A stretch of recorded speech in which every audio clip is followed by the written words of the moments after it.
আমাদের যে political culture বাংলাদেশে 5ই আগস্টের আগে আমরা সব এক ছিলাম, 5ই আগস্টের পরে সবাই সেপারেট হয়ে গেছে। এখন এক একজন এক একটা কুঠুরি হয়ে গেছে, পিতার সম্পত্তি সব বাগবাটোরা হয়ে গেছে। এখন নিজেদের মধ্যে লড়াই করো, আরামে আছে দিল্লিওয়ালা।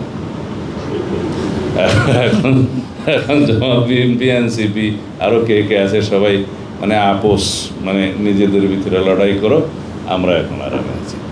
পলিটিক্যাল যে ডেমোক্রেটিক স্ট্রাগলের যে সংগ্রামের যে বেদনা, সেটা যেন সবাই ভুলে গেছে, সেই বেদনা যেন দূরীভূত হয়ে গেছে। এখন সেই স্ট্রাগলকে কেউ মনে করছে না। এখন আমরা পরস্পর ডেমোক্রেটিক ফোর্সগুলো বিভক্ত হয়ে পড়ছি। এখনও নির্বাচনের কোনো সামনে 3 তারিখ ঘোষণা হয় নাই, আলগা আলগা আমরা শুনতে পাচ্ছি আর কি হবে হবে বা। তবে এখনও নির্বাচন কমিশনে যথাযথ প্রক্রিয়ায় আমাদের চিফ অ্যাডভাইজার সাহেব কোনো ইনস্ট্রাকশন এখনও দিয়েছে বলে অন্তত আমার জানা নাই। তো সেই অবস্থার মধ্যেই সবাই পিআর করে চিল্লাচ্ছে। আজকেও পিআর করে মহাসমাবেশ একটা করছে। তা আমাকে একজন জিজ্ঞেস করছিল যে প্রথম যে পার্টিটা পিআরের নামে ওখানে সমাবেশ করেছে তাদের দাবিটা তো সবাই উচ্চারণ করছে, যারা আবার জিজ্ঞেস করেছে তারা আবার আজকে মিটিং করছে। তো বলে যে ওনারা কয়টা পাবে? তা আমি বললাম যে যদি সরোয়ার্দী উদ্যানকে একটা নির্বাচনী এলাকা ঘোষণা করা হয়, একটা পেতে পারে। তো এখন তাদের যাদের এই অবস্থা তারা পিআর নিয়ে মহাব্যস্ত।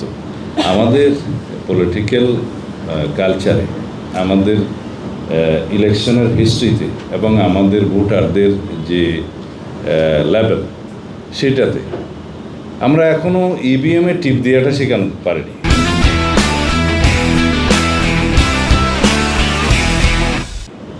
এখন আমরা আছি পিআর।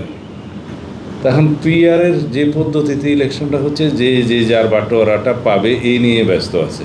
কিন্তু ডেমোক্রেসির কী অবস্থা হবে, আমাদের দেশের কী অবস্থা হবে, স্থিতিশীলতা আসবে কি না, কোনো গভর্নমেন্ট ফর্ম করার মতো কেউ কোনো মেজরিটি পাবে কি না, এবং তাহলে অস্থিতিশীল একটা ঝুলন্ত পার্লামেন্ট হলে, অস্থিতিশীল গভর্নমেন্ট হলে নেক্সটে দেশের কী অবস্থা হবে, এই সব কিছু তাদের মাথায় নেই। তাদের মাথায় আছে যে স্লাইস অফ কেক দিতে হবে, আপারে যদি কোনো রকমের সারা দেশ মিলে 3 লাখ ভোট পাওয়া যায়, একটা সিট তো পাবো, এরকম একটা চিন্তায় তারা আছে।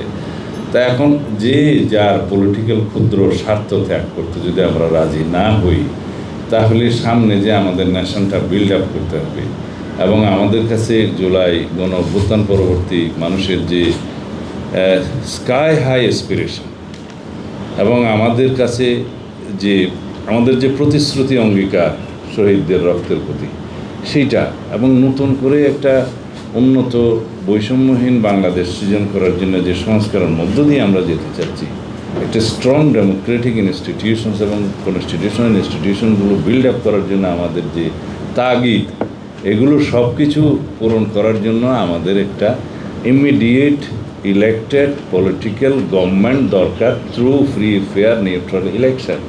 সেই দিকে আমরা যদি না যাই, শুধু সবাই পিআর করে এখন লাফাচ্ছে এবং বিভিন্ন রকমের দাবি দেওয়া করছে, আর লোকাল গভর্নমেন্ট আগে দিতে হবে বলছে, আরও বিভিন্ন রকমের দাবি দেওয়ার কথা শুনলে অবশ্য ধৈর্য শুনতে হয়, ধৈর্য না থাকলে এগুলো শোনা যায় না।